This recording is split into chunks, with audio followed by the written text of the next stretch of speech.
60 की उम्र पार करते हुए क्या आप सार्वजनिक स्नान घरों में जाने से डरने लगे हैं? क्या युवा लोगों से अपनी तुलना होने की शर्मिंदगी के कारण आपका सिर झुक जाता है? क्या अपनी पत्नी के साथ संबंधों में खुद को पहले जैसा न पाकर आपका दिल भारी हो जाता है? क्या आप यह सोचकर हर रात सो नहीं पाते कि सिर्फ 10 साल पहले ऐसा नहीं था, लेकिन अब आपका वह अंग धीरे धीरे छोटा और सिकुड़ता जा रहा है? बहुत से लोग इस चिंता को अकेले ही मन में दबाकर जीते हैं। यह गहरी हानि की भावना, जिसे आप परिवार या दोस्तों से भी साझा नहीं कर सकते, एक पुरुष के रूप में आत्मसम्मान के टूटने का वह भयानक एहसास। लेकिन आज मैं आपको स्पष्ट रूप से बताता हूं, यह एक अपरिवर्तनीय भाग्य नहीं है। आपके शरीर ने अभी हार नहीं मानी है। सिद्धार्थ गुप्ता हूं, जो दिल्ली के एक प्रतिष्ठित क्लिनिक में पिछले 30 वर्षों से पुरुषों के स्वास्थ्य, विशेष रूप से उम्र बढ़ने के कारण होने वाली यौन समस्याओं का विशेषज्ञ के तौर पर इलाज कर रहा हूं। मेरे क्लिनिक में हर दिन 50 से अधिक मरीज आते हैं। उनमें से अधिकांश 60 वर्ष से अधिक उम्र के हैं और वे सभी एक ही बात कहते हैं, डॉक्टर साहब, इरेक्शन न होने से भी बड़ी एक समस्या है। मेरा आकार बहुत छोटा हो गया है। आखिर यह हो क्या रहा है? मेरे मरीज पहले महंगी दवाएं खोजते हैं, लेकिन दवाएं केवल अस्थायी ताकत देती हैं, आकार की मूल समस्या का समाधान नहीं करती हैं। कुछ लोग 18 लाख रुपए से अधिक की सर्जरी के बारे में पता करते हैं, लेकिन उस सर्जरी में त्वचा के गलने, स्किन नेक्रोसिस या गंभीर संक्रमण का खतरा बहुत अधिक होता है। वास्तव में मैंने कई ऐसे लोगों को देखा है जो सर्जरी के बाद जीवन भर कष्ट झेलते हैं। इसीलिए मरीज मुझसे बेसब्री से पूछते हैं, डॉक्टर साहब, क्या सच में कोई ऐसा तरीका नहीं है जिसे मैं घर पर खुद कर सकूं? आज मैं उस प्रश्न का एक स्पष्ट उत्तर देने जा रहा हूं। नो। तो खतरनाक सर्जरी की जरूरत है और न ही महंगी दवाओं पर निर्भर रहने की। आप अपने घर पर हर दिन सिर्फ 35 मिनट का निवेश करके सिकुड़े हुए ऊतकों को फिर से जीवित कर सकते हैं और खोए हुए आकार को वापस पा सकते हैं। यह कोई खोखली बात नहीं है। पिछली जनवरी में 72 वर्ष के एक मरीज दौड़ते हुए मेरे क्लिनिक में आए। वह अपनी उत्तेजना को छिपा नहीं पा रहे थे और चिल्लाए, डॉक्टर साहब, यह कोई चमत्कार है। 3 महीने में, सिर्फ 3 महीने में 5.2 सेंटीमीटर बढ़ गया है। उन्होंने कोई दवा नहीं खाई थी, कोई सर्जरी नहीं करवाई थी। अपने 30 साल के डॉक्टरी जीवन में मैंने पहली बार इतना नाटकीय बदलाव देखा था। उन्होंने बस वही 3 सरल आदतें अपनाई थीं जो मैंने उन्हें बताई थीं।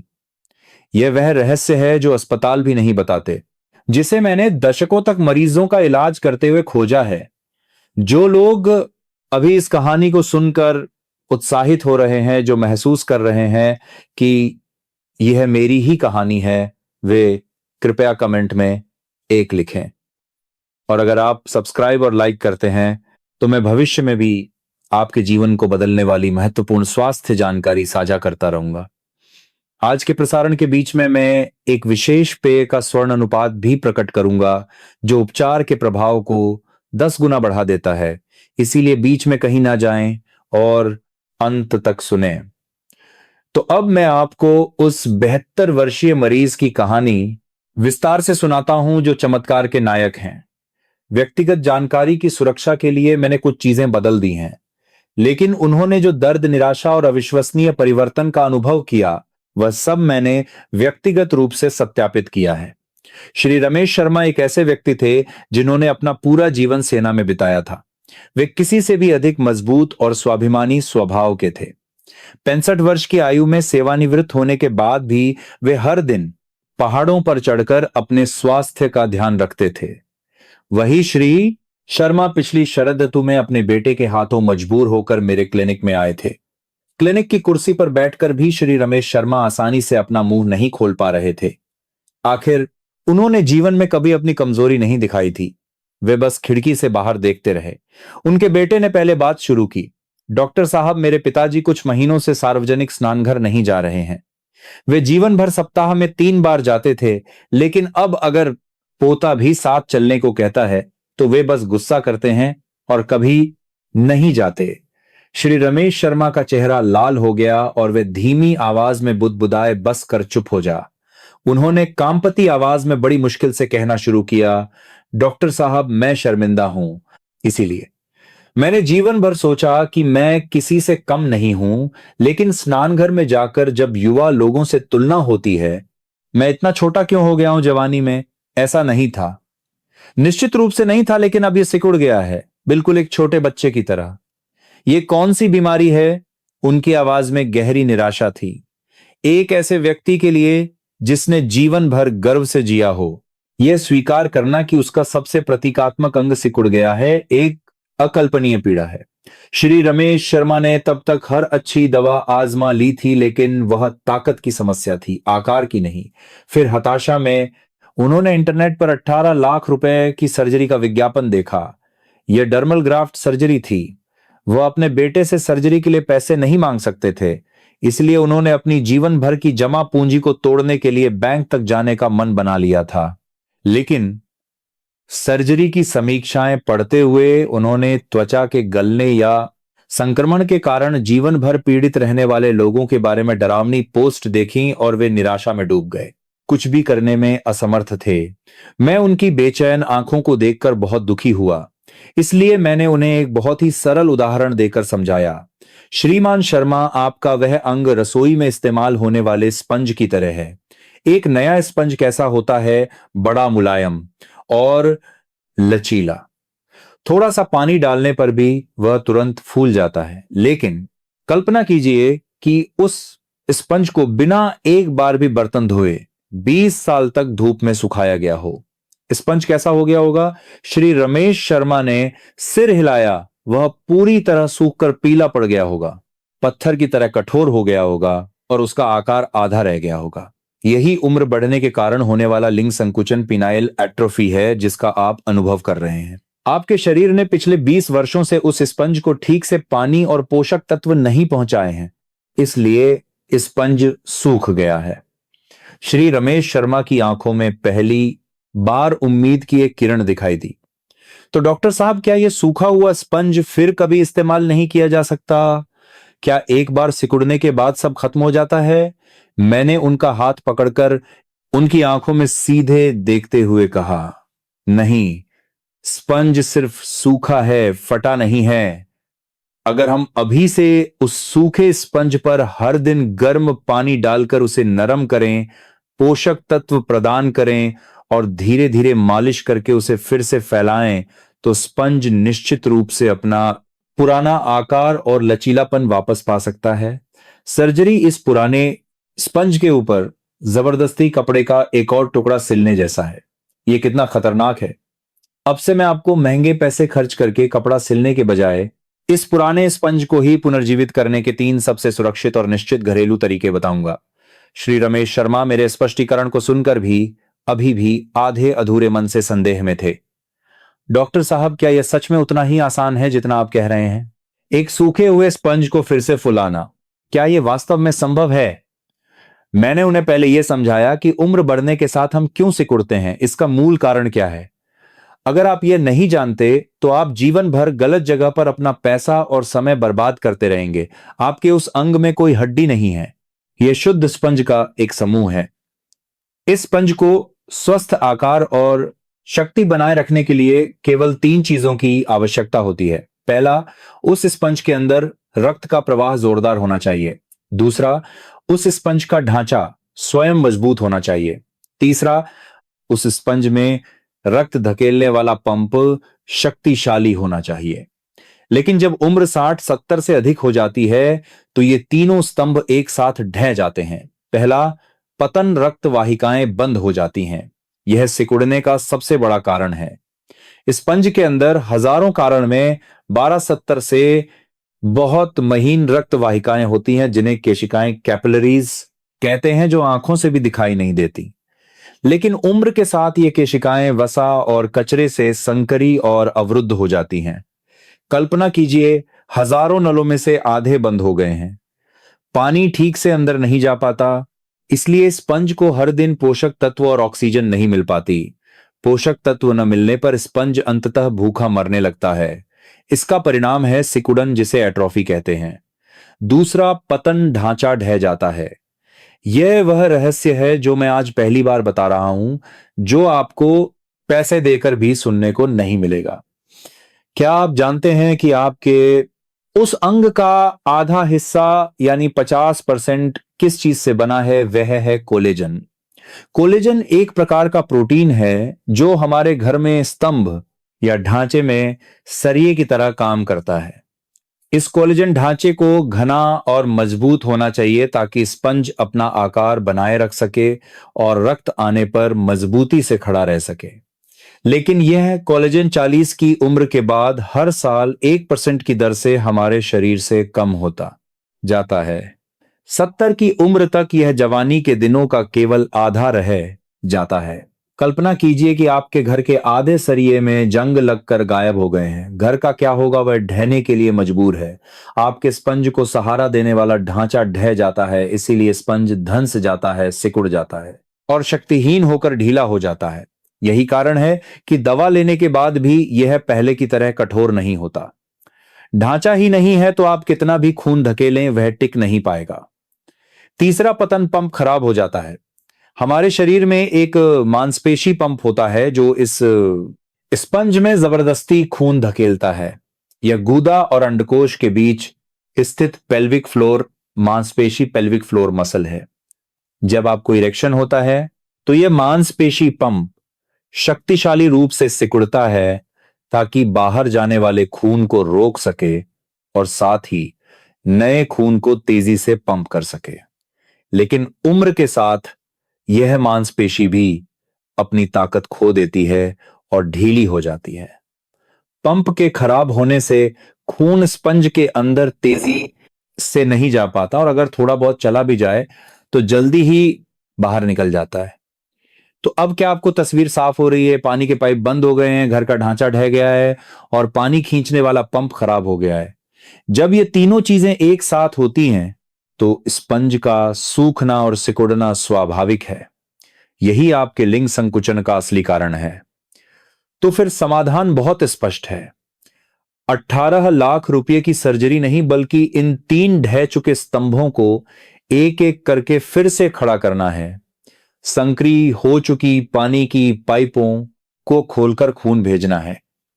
ढह चुके ढांचे यानी कोलेजन को फिर से भरना है।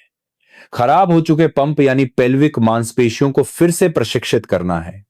मैंने श्री रमेश शर्मा को जो चमत्कारी 3 चरणीय आदत बताई, वह इन तीनों चीजों को एक साथ हल करने वाली थी। तो अब अंत में मैं आपके उस सूखे हुए स्पंज को पुनर्जीवित करने वाली चमत्कारी 3 चरणीय आदत का पहला चरण प्रकट करने जा रहा हूं। पहले चरण के 2 लक्ष्य हैं। एक, जमे हुए स्पंज को गर्म करके पिघलाना ताकि खून के अंदर जाने का रास्ता खुल सके, और दूसरा, खराब हुए पंप की मरम्मत करना। यह है गर्म पानी की थैली से सिंकाई और पेल्विक मांसपेशियों को सिकोड़ने का व्यायाम। इसके लिए आपको हर सुबह या शाम को केवल 15 मिनट का समय देना होगा। पहली आदत, गर्म पानी की थैली से 15 मिनट की सिंकाई। जब आप जमे हुए मांस के टुकड़े को पकाना चाहते हैं तो आप क्या करते हैं? अगर आप उसे माइक्रोवेव में जबरदस्ती घुमाते हैं तो बाहर का हिस्सा जल जाएगा और अंदर का अभी भी जमा रहेगा। सबसे अच्छा तरीका है उसे गर्म पानी में डुबोकर धीरे धीरे और नरमी से पिघलाना। आपका वह अंग, वह सिकुड़ा हुआ स्पंज भी वैसा ही है। दशकों से खून न मिलने के कारण यह जम गया है। इस पर अचानक से कोई कठोर उत्तेजना देना या गर्म पानी डालना कमजोर केशिकाओं को फोड़ सकता है। इसलिए हमें हर दिन 15 मिनट के लिए गर्म सिकाई से इस स्पंज को धीरे धीरे नरम करना होगा। तैयारी सरल है। फार्मेसी में मिलने वाली एक गर्म पानी की थैली या हीट पैक पर्याप्त है। इसे बहुत गर्म नहीं, लगभग 40 डिग्री सेल्सियस तक गर्म करें। जब आप कांसम में फार्मेसी के बाद एक बादलास इसे हाथ से छुएं तो यह सुखद रूप से गर्म महसूस होना चाहिए। इससे अपने उस अंग यानी लिंग और अंडकोश को पूरी तरह से धीरे से लपेट लें और फिर आराम से लेटकर 15 मिनट के लिए आंखें बंद करके आराम करें। बस इतना ही। यह साधारण सिंकाई क्या चमत्कार करेगी। जब गर्म सिकाई स्पंज की गहराई तक पहुंचती है तो संकरी हो चुकी हजारों केशिकाएं यानी पानी के पाइप वसंत की बर्फ की तरह धीरे धीरे खुलने लगती हैं। उस खुले रास्ते से 10 साल में पहली बार ताजा खून जोरों से बहना शुरू कर देता है। खून के अंदर जाने से सूखा हुआ स्पंज पानी पीकर नरम हो जाता है और फिर से अपना लचीलापन पाने की तैयारी करने लगता है।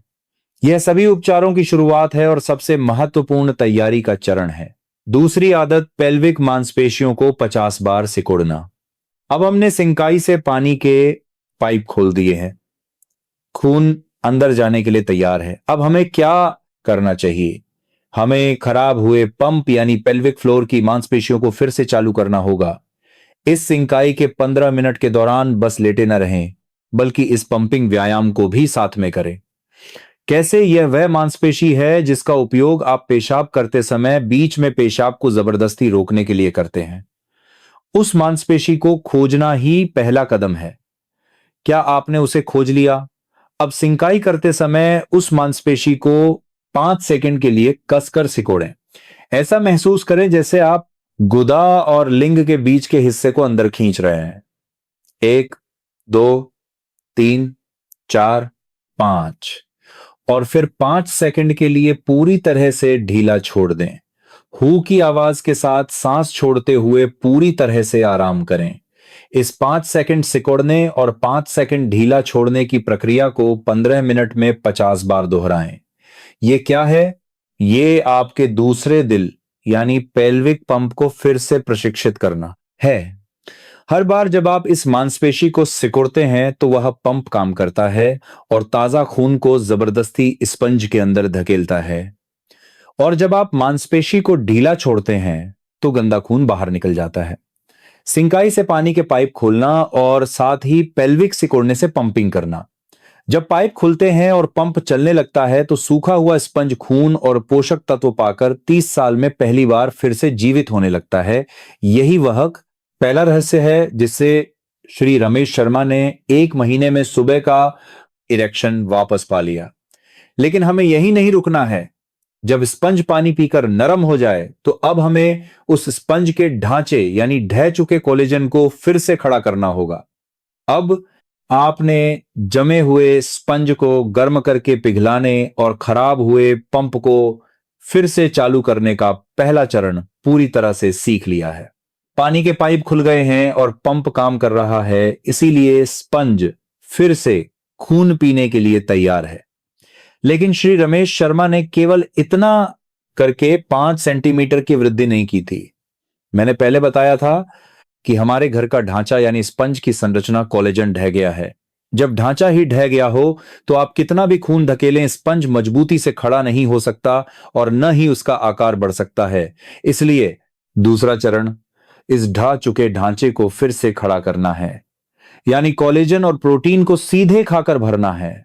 यही वह विशेष पेय का रहस्य है जिसका मैंने आज आपसे वादा किया था। यह एक ऐसी पोषण संबंधी विधि है जिसे न तो अस्पताल और न ही कोई फार्मासिस्ट बताएगा। यह मेरे 30 वर्षों के नैदानिक अनुभव से सिद्ध किया गया सर्वश्रेष्ठ नुस्खा है। आखिर काला सोयाबीन दूध और कोलेजन ही क्यों? पहली सामग्री काला सोयाबीन दूध 200 मिलीलीटर। क्या आप जानते हैं कि काले सोयाबीन का रंग काला क्यों होता है? यह उसके काले छिलके में मौजूद एंथोसायनिन नामक तत्व के कारण होता है। यह तत्व दुनिया के सबसे शक्तिशाली रक्त वाहिका सफाई करने वाले एजेंटों में से एक है।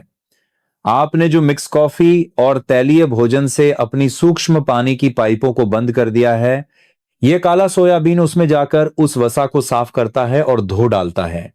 इसके अलावा सोयाबीन अपने आप में सर्वश्रेष्ठ वनस्पति प्रोटीन का स्रोत है। यह ढांचा बनाने के लिए कच्चा माल है। बाजार में मिलने वाला बिना चीनी का सादा काला सोयाबीन दूध का एक पैकेट 200 मिलीलीटर पर्याप्त है। दूसरी सामग्री खाने वाला कोलेजन पाउडर 1 चम्मच। यह आज की कहानी का असली सर है। बहुत से लोग सोचते हैं कि कोलेजन केवल त्वचा पर लगाने के लिए होता है। बिल्कुल नहीं। आपके उस अंग का आधा हिस्सा कोलेजन है। ढह चुके ढांचे को फिर से खड़ा करने के लिए आपको उसके कच्चे माल यानी सरिया और सीमेंट यानी कोलेजन को सीधे खाकर शरीर के अंदर डालना होगा। आजकल फार्मेसी या स्वास्थ्य खाद्य दुकानों में खाने में आसान पाउडर के रूप में कोलेजन उत्पाद बहुत उपलब्ध हैं। उस कोलेजन पाउडर का एक बड़ा चम्मच तैयार करें। अब इसे बनाना बहुत आसान है। सुबह खाली पेट इस काले सोयाबीन दूध के एक पैकेट में एक बड़ा चम्मच कोलेजन पाउडर डालकर अच्छी तरह मिलाएं और पी लें। बस इतना ही। इसका क्या प्रभाव होगा जब आप सुबह खाली पेट ये पेय पीते हैं? तो हमारा शरीर इन सामग्रियों को सबसे पहले अवशोषित करता है और ये सामग्रियां पिछली रात की सिंकाई और पंपिंग से पूरी तरह खुल चुकी स्पंज के अंदर की रक्त वाहिकाओं के माध्यम से सीधे उस स्थान पर पहुंच जाती हैं। काला सोयाबीन पानी के पाइपों को साफ करता है और कोलेजन ढह चुके ढांचे को फिर से बनाना शुरू कर देता है। बाहर से सिंकाई और पंपिंग से रास्ता खोला जाता है और अंदर से काले सोयाबीन और कोलेजन से ढांचा बनाया जाता है। यह एक उत्तम पुनर्निर्माण कार्य है। श्री रमेश शर्मा ने बिना एक भी दिन चूके हर सुबह यह पेय पिया और मैं आज आप सबके सामने उनके 3 महीने के बदलाव का रिकॉर्ड पहली बार प्रस्तुत कर रहा हूं। श्री रमेश शर्मा 72 वर्ष 3 महीने का बदलाव रिकॉर्ड। जब वे पहली बार क्लिनिक आए, सामान्य अवस्था में लंबाई 6.8 सेमी, इरेक्शन पर लंबाई 9.1 सेमी। स्वयं द्वारा महसूस की गई शक्ति 10 में से 3 अंक। उन्हें रात में 5 बार पेशाब के लिए उठना पड़ता था। 1 महीने बाद चरण 1 और 2 का लगातार पालन किया। सामान्य अवस्था में लंबाई 8.5 सेमी, इरेक्शन पर लंबाई 11.2 सेमी हो गई। उन्होंने मुझसे शर्माते हुए कहा, डॉक्टर साहब, सुबह सुबह खड़ा होता है, शक्ति का स्तर 4 अंक। रात में पेशाब अभी भी 5 बार था, लेकिन सुबह बदल गई थी। 2 महीने बाद सामान्य अवस्था में लंबाई 10.3 सेमी, इरेक्शन पर लंबाई 13.1 सेमी थी। उन्होंने कहा, डॉक्टर साहब, रात का पेशाब 2 बार हो गया है, शक्ति का स्तर 6 अंक। अब स्पंज ने ढांचा पकड़ लिया था और पंपिंग का असर दिखने लगा था। 3 महीने बाद वह दिन जब वे आखिरकार उत्साह से दौड़ते हुए आए। सामान्य अवस्था में लंबाई 12 सेमी, इरेक्शन पर लंबाई 14.3 सेमी थी। शुरुआत की तुलना में सामान्य अवस्था में लंबाई में 5.2 सेमी और इरेक्शन पर लंबाई में 5.2 सेमी की वृद्धि हुई थी। उन्होंने आंखों में आंसू लिए कहा, डॉक्टर साहब, मेरी पत्नी कहती है कि तुम 20 साल पहले जैसे हो गए हो। शक्ति का स्तर 100 अंक था। रात का पेशाब 2 बार पर पूरी तरह से स्थिर हो गया था। दोस्तों, क्या यह सिर्फ श्री रमेश शर्मा का ही चमत्कार है? नहीं। उसके बाद मैंने मेरे क्लिनिक में आए 40 लिंग संकुचन वाले मरीजों को यही 3 चरणीय चिकित्सा दी। परिणाम 60 वर्षीय मरीजों में सफलता दर 81% थी। 70 वर्ष से अधिक उम्र के लोगों में भी 67% ने प्रभाव देखा। औसतन सामान्य अवस्था में लंबाई 4.8 सेमी और इरेक्शन पर लंबाई 5.3 सेमी बढ़ी। यह विज्ञान है, यह पुनर्वास है, लेकिन अभी भी तीसरा और अंतिम चरण बाकी है। हमने अब स्पंज को पिघला दिया है, पंप को ठीक कर दिया है और ढांचा खड़ा कर दिया है। अब अंत में हमें इस नए बने घर के आकार को सुरक्षित और निश्चित रूप से बढ़ाने के लिए अंतिम चरण की आवश्यकता है। अब आपने जमे हुए स्पंज को गर्म करके पिघलाने के पहले चरण सिंकाई और पंपिंग को पूरा कर लिया है और आपने ढह चुके ढांचे को फिर से खड़ा करने के दूसरे चरण काले सोयाबीन कोलेजन पेय को भी पी लिया है। अब आपका स्पंज दशकों में पहली बार गर्म खून से भर गया है और ढांचा बनाने के लिए सामग्री भी प्राप्त कर चुका है। यह एक बिल्कुल सही स्थिति में है। सूखा हुआ स्पंज अब पानी पीकर नरम और मुलायम हो गया है, लेकिन केवल इतना करके श्री रमेश शर्मा की तरह 5 सेंटीमीटर बढ़ाना संभव नहीं है। अब हमें इस नरम हो चुके स्पंज को सुरक्षित रूप से और बहुत धीरे धीरे खींचने के लिए अंतिम पुनर्वास प्रशिक्षण शुरू करना होगा। यही चमत्कारी 3 चरणीय आदत का अंतिम चरण है, छोटा वैक्यूम पंप और हाथ की मालिश 20 मिनट। इसके लिए आपको हर शाम केवल 20 मिनट का समय देना होगा। मैं आपको फिर से एक बहुत ही सरल उदाहरण देता हूं। क्या आपने कभी पुराने कठोर हो चुके रबर के गुब्बारे को फुलाने की कोशिश की है? अगर आप उसे सिर्फ मुंह से फुलाते हैं तो गालों में दर्द होने के बावजूद वह ठीक से नहीं फूलता। क्या करना चाहिए? गुब्बारे को फुलाने से पहले आपको रबर को हाथों से खींचना होगा और धीरे धीरे मसलकर उसे नरम और लचीला बनाना होगा। तभी बाद में थोड़ी सी हवा भरने पर भी गुब्बारा आसानी से और बड़ा फूलता है। आपका स्पंज भी बिल्कुल वैसा ही है।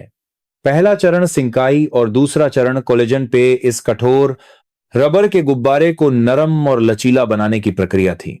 अब तीसरे चरण में हम इस नरम हो चुके गुब्बारे को हाथों से धीरे धीरे खींचेंगे और धीरे धीरे हवा भरेंगे। यही वह मूल सिद्धांत है जो ऊतक को वास्तव में बढ़ाता है। तीसरी आदत का पहला भाग, छोटा वैक्यूम पंप, 10 मिनट। बहुत से लोग पंप शब्द सुनते ही इंटरनेट पर बिकने वाले बहुत बड़े और डरावने उपकरणों के बारे में सोचकर डर जाते हैं। बिल्कुल नहीं। मैं जिस पंप की बात कर रहा हूं वह ऐसा खतरनाक उपकरण नहीं है, बल्कि यह एक बहुत ही नरम और कम दबाव वाला medical grade low pressure pump है जो बच्चों की दूध की बोतल जैसा दिखता है। यह बलपूर्वक खून खींचने वाला उपकरण नहीं है।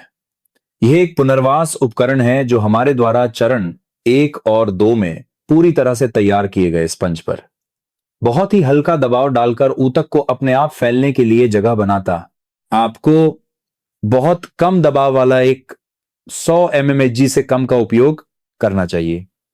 यह कितना दबाव है? ठीक उतना ही जितना एक बच्चा दूध की बोतल चूसते समय लगाता है। इस कमजोर पंप का उपयोग शाम को 10 मिनट के लिए करें। इसका काम स्पंज के पूरे ऊतक पर एक समान और हल्का तनाव देना है, जिससे उसके अंदर की सूक्ष्म जगह धीरे धीरे फैलती है। यह ठीक वैसा ही है जैसे रबर के गुब्बारे को बहुत धीरे धीरे खींचना। इस दौरान आपको बिल्कुल भी दर्द नहीं होना चाहिए। आपको एक आरामदायक खिंचाव महसूस होना चाहिए। तीसरी आदत का दूसरा भाग, हाथ की मालिश 100 बार। अब हमने पंप से 10 मिनट के लिए स्पंज को धीरे धीरे खींच लिया है। यहीं खत्म नहीं होता। अगर पंप ने स्पंज को यांत्रिक रूप से खींचा है तो अब हमें अपने गर्म हाथों से मालिश करनी होगी ताकि खींचा हुआ ऊतक फिर से सिकुड़ न जाए और खून समान रूप से फैल जाए। यही वह एक 100 बार की हाथ की मालिश है जो श्री रमेश शर्मा हर दिन करते थे। तरीका सरल है। अपने हाथों पर थोड़ा सा लुब्रिकेंट यानी लोशन या तेल लगाएं और फिर अपने स्पंज को जड़ से सिरे की ओर बहुत धीरे धीरे और नरमी से ऊपर की ओर सहलाएं। महत्वपूर्ण बात गति है। आपको जवानी के दिनों की तरह जल्दी जल्दी नहीं करना है। 3 सेकंड में एक बार 1 2 3 कहकर धीरे से ऊपर सहलाएं और फिर से 1 2 3 कहकर ऊपर सहलाएं। इसे ठीक 100 बार दोहराएं। ये क्या है? ये पंप द्वारा फैलाए गए स्पंज ऊतक के बीच में काले सोयाबीन और कोलेजन युक्त ताजा खून को समान रूप से फैलाने की प्रक्रिया है जिसे आप अपने हाथों से कर रहे हैं। पंप से ढांचा खड़ा करना और हाथ की मालिश से सीमेंट लगाना। तो अब दिन की दिनचर्या पूरी हो गई है। सुबह उठकर 15 मिनट के लिए चरण 1 सिंकाई और पेल्विक सिकोड़ना करें और फिर तुरंत चरण 2 काला सोयाबीन कोलेजन पेय पिएं।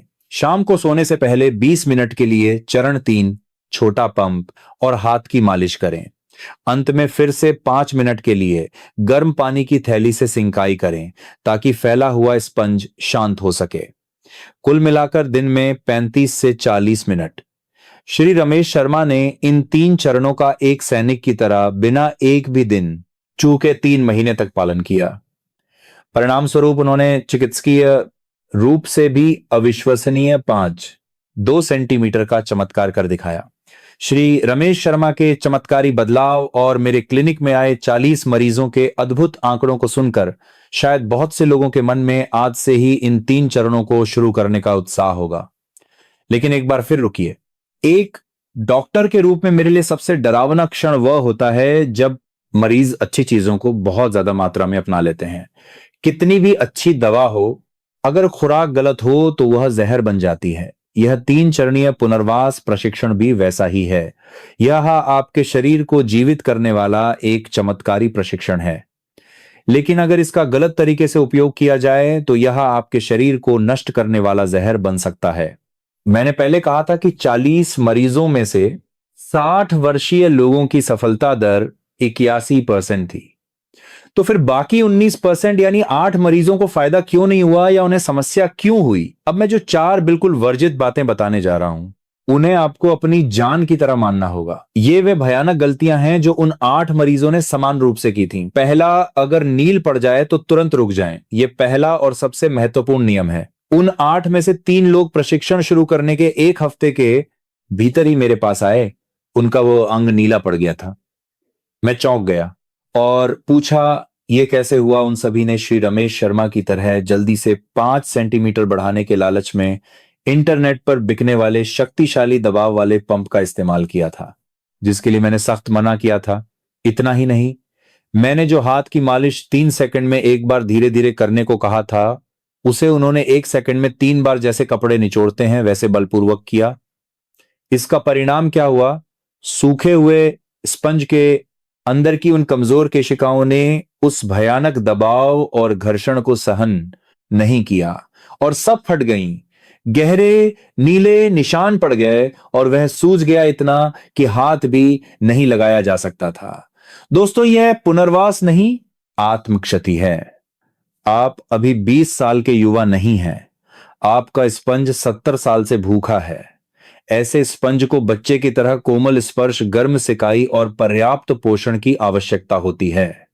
अगर इस प्रशिक्षण के दौरान आपको थोड़ा भी दर्द होता है या नील पड़ने के संकेत मिलते हैं, तो ये आपके शरीर की चेतावनी है कि आप बहुत ज्यादा जोर लगा रहे हैं। तुरंत सभी प्रशिक्षण बंद कर दें और कम से कम 1 हफ्ते तक, जब तक नील पूरी तरह से खत्म ना हो जाए, गर्म सिकाई के अलावा कुछ भी ना करें और आराम करें। दूसरा, यह जन्मजात मामलों में प्रभावी नहीं है। यह एक सच्चाई है जिसे मुझे बहुत दुख के साथ लेकिन दृढ़ता से कहना होगा। जिन बाकी 5 लोगों को फायदा नहीं हुआ, उनमें से 3 इसी श्रेणी में आते थे।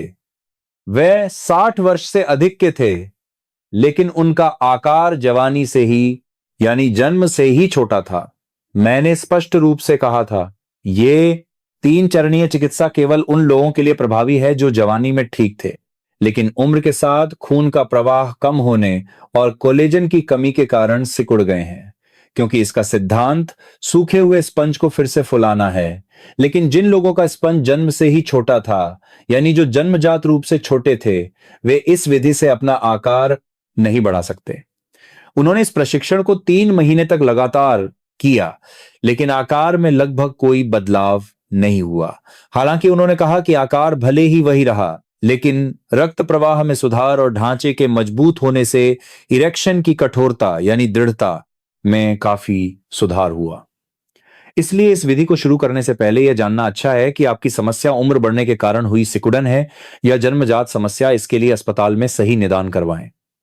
तीसरा, जिन लोगों का खून नहीं रुकता, उनके लिए यह बिल्कुल वर्जित है। यह एक ऐसी चेतावनी है जिस पर आपकी जान निर्भर करती है। अगर आप हृदय रोग या स्ट्रोक के कारण एस्पिरिन या वारफरिन जैसी खून पतला करने वाली दवाएं ले रहे हैं, तो आपको चरण 3 का प्रशिक्षण यानी पंप और हाथ की मालिश बिल्कुल नहीं करना चाहिए। ऐसे लोगों की रक्त वाहिकाएं थोड़ी सी भी उत्तेजना से आसानी से फट सकती हैं और एक बार फटने पर खून रुकता नहीं है। बाहर से ये एक छोटा सा नील लग सकता है, लेकिन स्पंज के अंदर खून लगातार बहता रहता है, जिससे वह सूज जाता है और पत्थर की तरह कठोर हो जाता है, जिसे पेनाइल हेमाटोमा नामक एक भयानक जटिलता कहते हैं। तुरंत आपातकालीन सर्जरी की आवश्यकता पड़ सकती है। अगर आप ऐसी दवाएं ले रहे हैं तो चरण 3 बिल्कुल ना करें। केवल चरण 1 सिंकाई और पंपिंग और चरण 2 काला सोयाबीन कोलेजन पेय का सेवन करें। केवल इतना करने से भी आपका स्पंज बहुत स्वस्थ और मजबूत हो सकता है। चौथा, त्वचा रोग या कैंसर के मरीज इसे बिल्कुल न करें। यह एक स्वाभाविक बात है, लेकिन जिन लोगों को वर्तमान में उस अंग की त्वचा पर एक्जिमा, सूजन या घाव है, उन्हें सभी प्रशिक्षण रोककर पहले त्वचा का इलाज कराना चाहिए। इसके अलावा जिन लोगों को प्रोस्टेट कैंसर या मूत्राशय कैंसर का निदान हुआ है और उनका इलाज चल रहा है, उन्हें भी इस प्रशिक्षण का पालन नहीं करना चाहिए, क्योंकि यह कैंसर कोशिकाओं को उत्तेजित कर सकता है। ये 4 नियम नील पड़ने पर रुकना, जन्मजात मामलों में अप्रभावी, खून पतला करने की दवा लेने वालों के लिए पंप वर्जित, कैंसर के मरीजों के लिए वर्जित।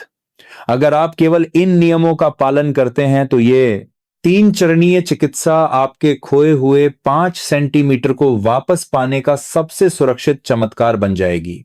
जब मैंने श्री रमेश शर्मा के चमत्कार को देखा तो मैंने इस 3 चरणीय चिकित्सा को मेरे क्लिनिक में आने वाले लिंग संकुचन के मरीजों को सक्रिय रूप से देना शुरू कर दिया और मैंने पिछले 1 साल में 40 मरीजों के बदलावों को सावधानी पूर्वक दर्ज किया है। परिणाम मेरी अपेक्षाओं से कहीं बेहतर थे।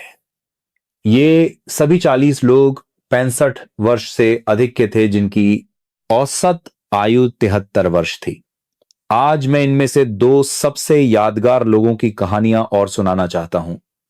एक सफलता की कहानी है और एक दुखद विफलता की। पहले 81 वर्षीय श्री अशोक वर्मा की कहानी। उन्होंने अपनी 80 साल की जिंदगी में ऐसा कोई व्यायाम नहीं था जो न किया हो। उनका शरीर भी बहुत स्वस्थ था, लेकिन जब वे मेरे पास आए तो उन्होंने सिर्फ एक बात कही, डॉक्टर साहब, इस उम्र में मेरा क्या होगा।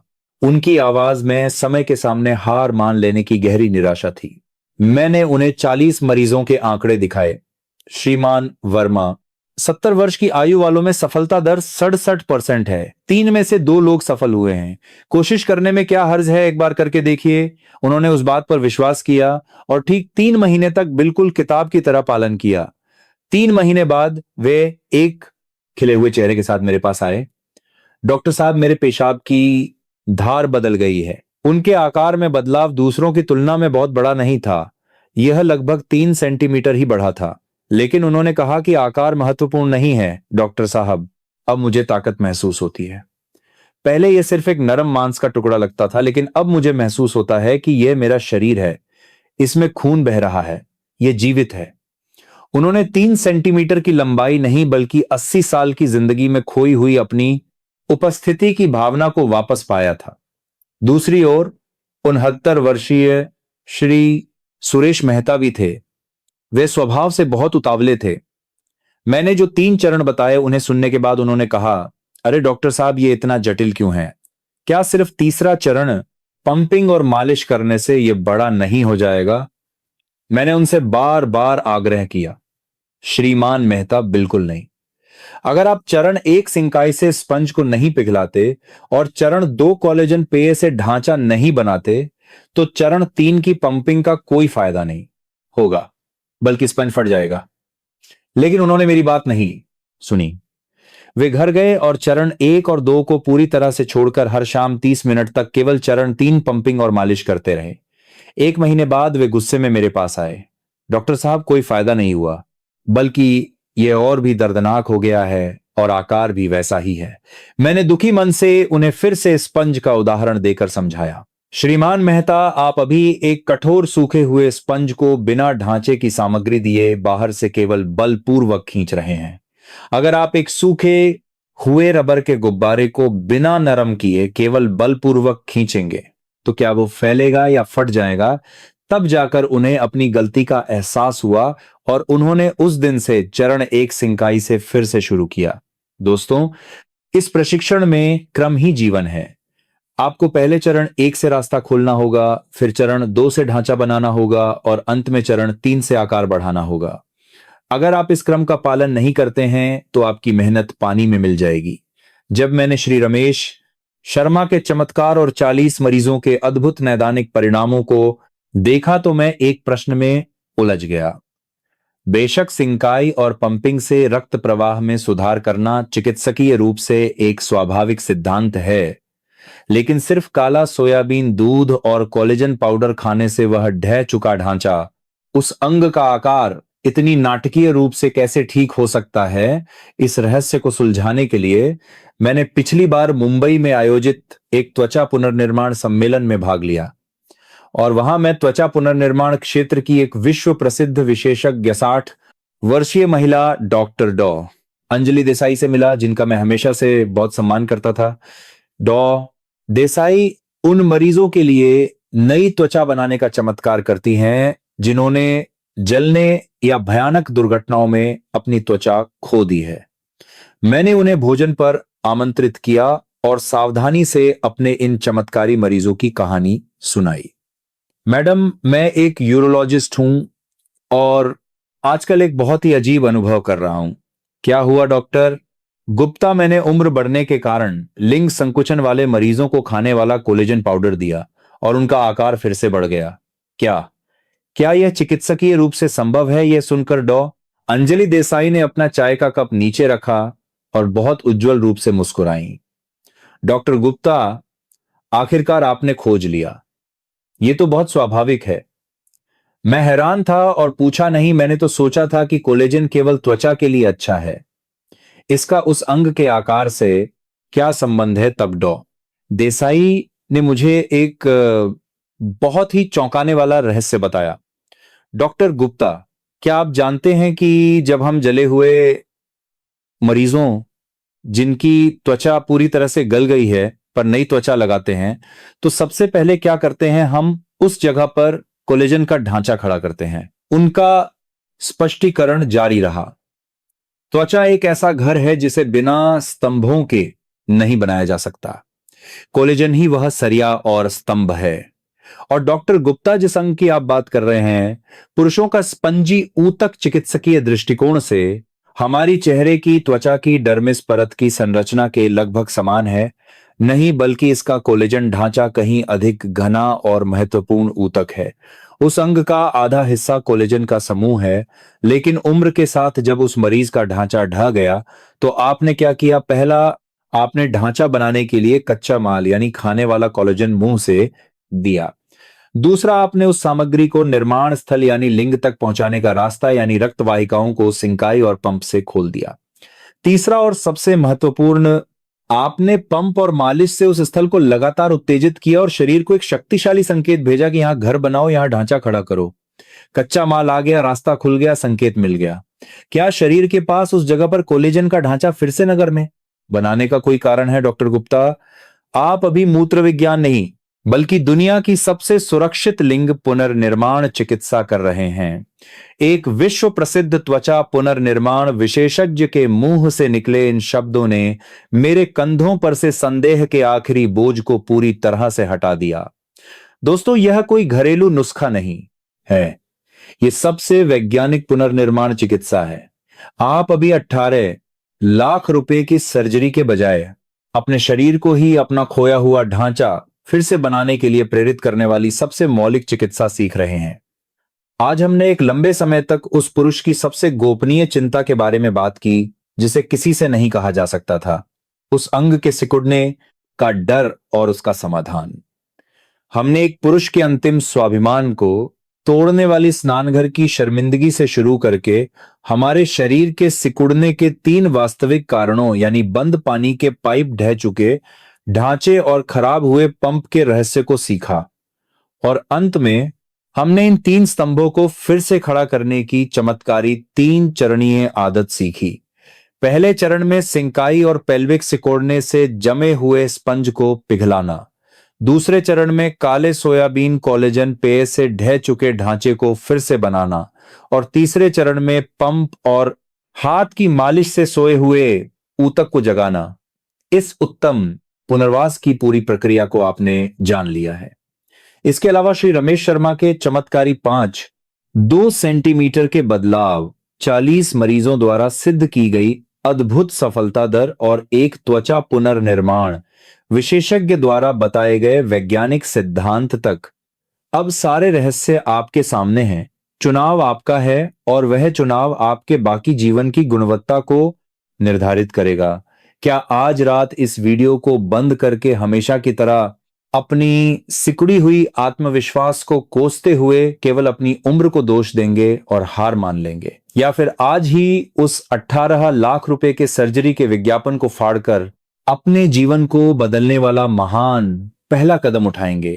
क्या आप आज रात गर्म पानी की थैली तैयार करेंगे और कल सुबह काला सोयाबीन दूध और कोलेजन पाउडर खरीदने जाएंगे, एक डॉक्टर के रूप में और उसी युग में जीने वाले एक व्यक्ति के रूप में? मैं आपसे अंतिम बात कहना चाहता हूं, मैंने आज जो भी ज्ञान और रहस्य बताए हैं उससे भी अधिक महत्वपूर्ण एक प्रारंभिक बिंदु है जो इन सभी परिवर्तनों को लाता है। वह है अपनी समस्या को सटीक रूप से स्वीकार करने का साहस और एक स्वस्थ जीवन को पुनः प्राप्त करने की इच्छा। यह सोचकर हार मानने के बजाय कि मैं बूढ़ा हो गया हूं, अब सब खत्म हो गया है, अपने शरीर का मालिक बनकर स्वयं अपने स्वास्थ्य को पुनः प्राप्त करने की इच्छा। अगर आपके पास केवल ये दो चीजें हैं तो आप निश्चित रूप से बदल सकते हैं। मैं वादा करता हूं, इस साहस और इच्छा शक्ति के साथ मैंने आज जो 3 चरणीय आदत बताई है, उसे केवल 1 सप्ताह के लिए ही सही लगातार अपनाकर देखें। आपकी सुबह, आपकी ऊर्जा और आपकी दिनचर्या निश्चित रूप से बदलने लगेगी। देर न करें, आज रात से ही शुरू करें। आपके खोए हुए 5 सेंटीमीटर महंगे ऑपरेशन थिएटर में नहीं, बल्कि आपके घर में और हर रात निवेश किए जाने वाले उन 35 मिनट की निरंतरता में। इतने लंबे समय तक मेरी बात सुनने के लिए आपका बहुत बहुत धन्यवाद। मुझे उम्मीद है कि यह कहानी आपके दिल में उम्मीद की एक छोटी सी चिंगारी जगाएगी। अगर आपको वीडियो मददगार लगा तो कृपया सब्सक्राइब और लाइक करें। मैं भविष्य में भी आपके जीवन को और अधिक समृद्ध बनाने के लिए सबसे सटीक और गर्मजोशी भरी चिकित्सा जानकारी के साथ रहूंगा। और अंत में आज मेरी कहानी सुनकर आपने क्या संकल्प लिया है? आप किस विधि से शुरुआत करने जा रहे हैं? या यदि अभी भी कोई हिचकिचाहट है तो वो क्या है? कृपया अपनी साहसी प्रतिज्ञा और ईमानदार चिंताओं को टिप्पणियों में साझा करें। मैं भी आज से अपने सूखे हुए स्पंज को फिर से जीवित करूंगा। मैं भी तुरंत काले सोयाबीन कोलेजन पेय से शुरू करूंगा, जैसी अपनी प्रतिज्ञा लिखें। आपकी ईमानदार स्वीकारोक्ति और प्रतिज्ञा उन अनगिनत पुरुषों के लिए सबसे बड़ी सांत्वना और प्रोत्साहन होगी जो इस समय इसी चिंता के कारण सो नहीं पा रहे हैं। आइए एक दूसरे का समर्थन करें और फिर से एक गौरवान्वित आत्मविश्वास का निर्माण करें। दीर्घायु पथ।